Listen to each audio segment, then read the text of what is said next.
मैंने एक साहबिया रज़ी अल्लाह अन्हा का एक अजीब व गरीब वाक़या पढ़ा है कि एक साहबी रसूल सल्लल्लाहु अलैहि वसल्लम रात को अपने घर में आराम फरमा रहे थे। उन्हें प्यास लगी तो उन्होंने अपनी अहलिया से पानी मांगा। उनकी अहलिया साहबिया औरत थी। वो पानी लेकर आई तो वो साहबी सो चुके थे। वो औरत इतनी खिदमतगार थी कि पानी लेकर खड़ी हो गई। जब रात का काफी हिस्सा गुजर गया तो साहबी की आंख खुल गई। ये देखकर हैरान रह गया कि उनकी वफादार बीवी पानी लेकर खड़ी है। उसने पूछा, तुम कब से खड़ी हो? उस साहबिया औरत ने जवाब दिया कि जब आपने पानी मांगा था मैं पानी लेकर आई तो आप आराम फरमा चुके थे, इसलिए मैंने आपको जगाकर आराम में खलल डालना मुनासिब ना समझा और सोना भी गवारा ना किया, क्योंकि मैंने सोचा कि मुमकिन है फिर आपकी आंख खुले और आपको पानी की तलब हो और कोई पानी पिलाने वाला ना हो, कहीं खिदमत गुजारी और वफाशारी में कोताही ना हो जाए, इसलिए मैं सारी रात पानी लेकर खड़ी रही। जब उस औरत ने यह कहा कि मैं सारी रात खड़ी रही तो साहबी की हैरत की इंतहा ना रही। वो एकदम उठकर बैठ गए और अजीब खुशी की कैफियत में अपनी बीवी से कहने लगे, तुमने खिदमत की इंतहा कर दी। अब मैं तुमसे इतना खुश हूं कि आज तुम मुझसे जो मांगोगी मैं वो तुमको दूंगा।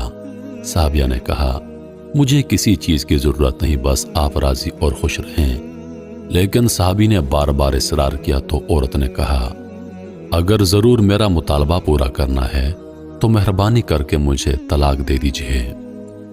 जब उसने ये अल्फाज कहे तो साहबी के पांव के नीचे जमीन निकल गई। वह हक्का बक्का और हैरान रहकर अपनी बीवी का मुंह देखने लगा। यह क्या कह रही है?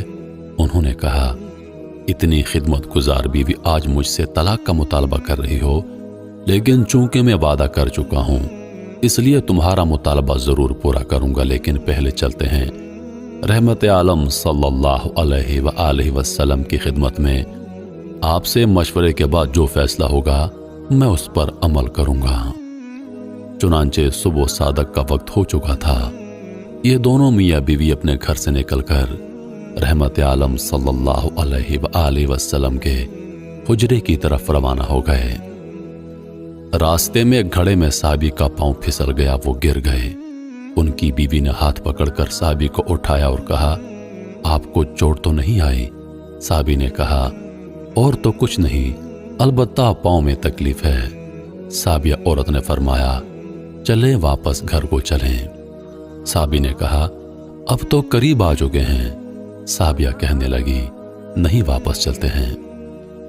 चुनांचे जब वापस घर आए तो साहबी ने पूछा, मुझे कुछ समझ नहीं आई कि सारा माजरा क्या है। साहबिया ने कहा, मसला यह है, मैंने किसी से सुना है कि जिसे सारी जिंदगी में कोई तकलीफ ना हो उसके ईमान पर शक है, क्योंकि जो भी ईमानदार होता है वो जरूर तकलीफ में आजमाया जाता है। मुझे तो आपके साथ रहते हुए 15 साल का अरसा हो चुका है, लेकिन आपको कभी सर में दर्द नहीं हुआ, इसलिए मुझे शक हो गया और मैंने सोचा ऐसे आदमी के निकाह में रहने का क्या फायदा जिसका ईमान मशकूक है। इसलिए मैंने तलाक मांगी, लेकिन जब रास्ते में आपके पांव में चोट आई तो मेरा शक दूर हो गया कि अल्हम्दुलिल्लाह आप तकलीफ में आजमाए गए और आपने उस तकलीफ पर सब्र किया। यह वाक़या आप अहबाब की खिदमत में पेश करने का फ़कत इतना सा मकसद है कि हम आज सोचें और अपना मुहासबा करें कि क्या अगर आज मैं एक औरत हूँ तो इसी बावफा और खिदमत गुजार हूँ, और अगर मैं शौहर हूँ तो इतना सब्र व तहम्मुल और वादा पैमा हूँ। और ये कि आजकल हम तो मुसलमान इस पहलू से अपने और अपने शरीक हयात के बारे में सोचते हैं क्या हम लोग एक दूसरे को दीन के हवाले से ऐसे खबरदार करते हैं? माजरत चाहते हुए अर्ज करते हुए आप अहबाब से इजाज़त चाहूँगा कि आजकल तो मियाँ बीवी की लड़ाई जेवरों, कपड़ों, घर, मकान और इखराजात पर होती है। मुझ समेत ईमान और दीन की बात ही कोई नहीं करता। वक्त मिले तो सोचना ज़रूर।